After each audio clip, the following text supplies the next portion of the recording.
How to save all your photos on iCloud. It's pretty simple and a quick process, so without any further delay, let's jump right into the video. First thing first, move into settings of a device.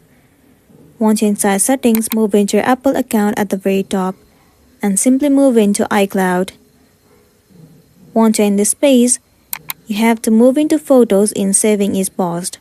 Now if you want to save your photos inside iCloud, then all you gotta do is enable this option, sync this iPhone, and also turn on optimize iPhone storage instead of download and keep originals.